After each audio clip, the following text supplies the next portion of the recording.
नमस्कार दोस्तों, आपका हमारे चैनल में स्वागत है। एकादशी की 11 चीज़ें जिसके बिना पूजा है अधूरी। दोस्तों, आज बहुत ही दुर्लभ संयोग है। मोहिनी एकादशी के दिन त्रिस्पर्शा का दुर्लभ संयोग बन रहा है। पद्म पुराण के अनुसार यदि सूर्योदय से अगले सूर्योदय तक थोड़ी सी एकादशी, मध्य में पूरी द्वादशी और अंत में किंचित मात्र भी त्रयोदशी हो तो यह त्रिस्पर्शा एकादशी कहलाती है। यदि एक त्रिस्पर्शा एकादशी का उपवास कर लिया जाए तो वो एक सहस्त्र एकादशी व्रतों का फल, लगभग पूरी उम्र भर एकादशी करने का फल प्राप्त होता है। त्रिस्पर्शा एकादशी का पारण त्रयोदशी में करने पर 100 यज्ञों का फल प्राप्त होता है। प्रयाग में मृत्यु होने से तथा द्वारका में श्री कृष्ण के निकट गोमती में स्नान करने से जो शाश्वत मोक्ष प्राप्त होता है वह त्रिस्पर्शा एकादशी का उपवास कर घर पर ही प्राप्त किया जा सकता है। ऐसा पद्म पुराण के उत्तरखंड में त्रिस्पर्शा एकादशी की महिमा में वर्णन है। एकादशी व्रत के पुण्य के समान कोई पुण्य नहीं। जो पुण्य सूर्य ग्रहण में दान से होता है उससे कई गुना अधिक पुण्य एकादशी के व्रत से होता है। जो पुण्य गोदान, स्वर्णदान, अश्वमेघ यज्ञ से होता है उससे कई अधिक पुण्य एकादशी के व्रत से होता है। एकादशी करने वालों के पितर नीच योनि से मुक्त होते हैं और अपने परिवार वालों पर प्रसन्नता बरसाते हैं। इसीलिए एकादशी करने वालों के पितर नीच योनि से मुक्त होते हैं और अपने परिवार वालों पर प्रसन्नता बरसाते हैं। इसीलिए यह व्रत करने वालों के घर में सुख शांति बनी रहती है। धन धान्य, पुत्र पौत्र की वृद्धि होती है, कीर्ति बढ़ती है, श्रद्धा भक्ति बढ़ती है, जिससे जीवन रसमय और सुखमय बनता है।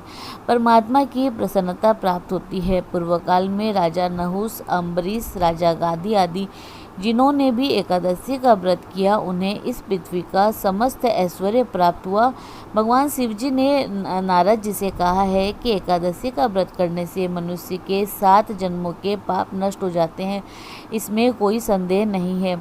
एकादशी के दिन किए हुए व्रत, गोदान आदि का अनंत गुना पुण्य प्राप्त होता है। इन 11 चीजों के बिना पूजा है अधूरी। वो कौन कौन सी खास चीज़ें हैं जिससे भगवान विष्णु को प्रसन्न करके आप उनकी कृपा प्राप्त कर सकते हैं?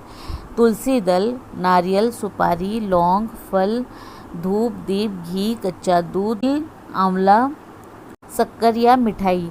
इन सभी चीज़ों का भगवान विष्णु की पूजा के समय अवश्य ही प्रयोग करना चाहिए।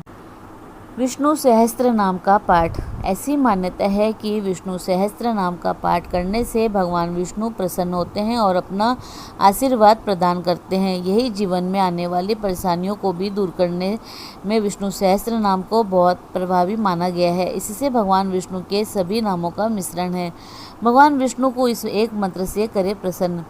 नमो स्तवन अनंताय सहस्त्रमूर्ते सहस्त्रपादाक्षी शिरोरु बाहवे सहस्त्र नामने पुरुषाय शाश्वते सहस्त्रकोटि युगधारिण्ये नमः। मंत्र जाप की विधि। इस मंत्र का नित्य जाप संभव है, किंतु अगर मान्यता है कि अगर इस मंत्र का जाप गुरुवार के दिन किया जाए तो अच्छे फल प्राप्त होते हैं। इन लोगों के लिए है लाभकारी। जो लोग व्रत नहीं रख सकते उनके लिए ये मंत्र बहुत ही उपयोगी है। मोहिनी एकादशी के दिन इस मंत्र का जाप करें। शाम को भगवान को धूप दीप दिखाकर इस मंत्र का जाप कम से कम 108 बार जरूर करें। तो इसी प्रकार दोस्तों, और भी रोचक जानकारी के लिए आप हमारे चैनल को लाइक, शेयर और सब्सक्राइब करें। हमारे चैनल में विजिट करने के लिए धन्यवाद।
जो